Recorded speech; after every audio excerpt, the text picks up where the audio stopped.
আসসালামু আলাইকুম, শুভরাত্রি। আজকে আমি বলবো, অনেকেই বলে যে আমি অমুকের কারণে ভালো থাকতে পারি না, অমুক আমাকে ভালো রাখে না। এটা হলো একটা ভুল কথা।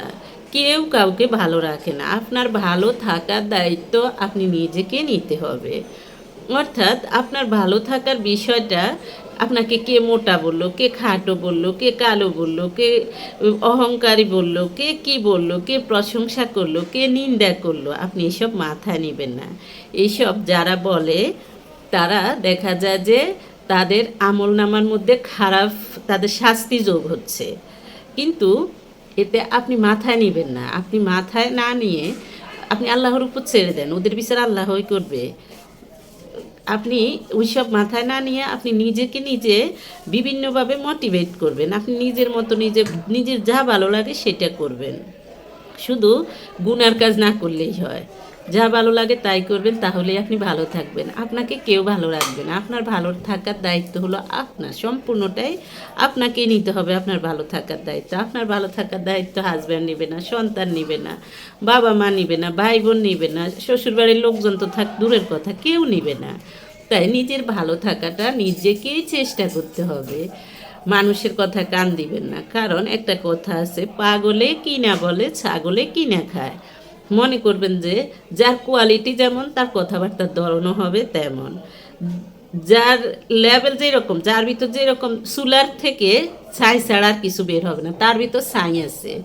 আবার একটা কথা, ওই যে দোয়াতের কালি, ওটার ভিতর শুধু কালি আছে, ওটা থেকে কালি বের হবে, আর কিছু বের হবে না।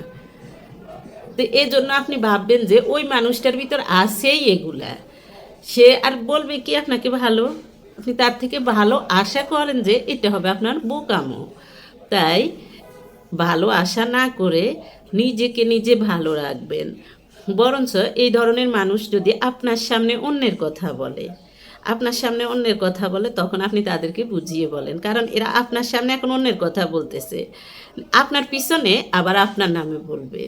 যত মানুষ আপনার সামনে অন্যকে নিন্দা করে, তত মানুষ আপনার পিছনে আপনাকে নিন্দা করবে। এইটা হলো বৈশিষ্ট্য, চিরন্তন সত্য কথা এটা। আবার অনেক মানুষ আছে, দেখা যায় যে দুই তিনটা ছেলের বউ হলে এই ছেলের বউকে খুশি করানোর জন্য অন্য অন্য ছেলের বউদের নামে বদনাম করে, আবার আরেকটার সামনে বাকিগুলার নামে বদনাম করে, আবার আরেকটার সামনে বাকিগুলার নামে করে। তো এগুলো ভালো অভ্যাস না। দেখা যায় যে এগুলোর কারণে একটা ফ্যামিলিতে বিভিন্ন ধরনের খারাপ প্রভাব পড়ে, বিভিন্ন ধরনের সমস্যার সৃষ্টি হয়। আপনি যার খারাপ কিছু দেখবেন তাকে সংশোধন করবেন। আপনি হয়তো ভাবছেন যে আমি এর সামনে ওর বদনাম করলাম, হয়তো সে ভাববে যে আমি ভালো। কিন্তু যাদের ভিতর জ্ঞান বলে একটা কথা আছে, তারা কিন্তু বুঝে যাবে আপনার কোয়ালিটি এমনই। হয়তো আপনাকে মুখের উপর কেউ বলবে, কেউ বলবে না, তারা বুঝে যাবে যে আপনার কোয়ালিটি এমন। আপনি এর সামনেও আরেকজনের কথা বলেন, আরেকজনের সামনে আবার এর কথা বলবেন। এটা ম্যাক্স জ্ঞানী মানুষটা এটা বুঝে যায়। হয়তো যারা নির্বোধ তারা আপনাকে ক্ষণিকের জন্য বিশ্বাস করবে, কিন্তু মুখোশ একদিন খুললে তখন মুখের উপর না বললেও পিছনে এইসব মানুষকে মানুষ ঘৃণা করে। তাই কারো ঘৃণার পাত্র হবেন না। ঘৃণার পাত্র হওয়া থেকে নিজেকে রক্ষা করুন। এটাও নিজেকে নিজে করতে হবে। আপনাকে কে ঘৃণা করবে, কে সম্মান করবে, সেটা আপনার কার্যের উপর নির্ভর করবে। আপনি ধমক দিয়ে জোর করে আপনি সম্মান আদায় করতে পারবেন না। আবার আপনাকে কে ঘৃণা করলে সেটাও আপনি উল্টাতে পারবেন না। তাই সব কিছু দায়িত্ব নিজেকেই নিতে হবে। সবচেয়ে ভালো কথা হলো, যে ভালো কাজ করে তার সম্মান সব কিছু আল্লাহই নির্ধারণ করে। আল্লাহ হাফেজ।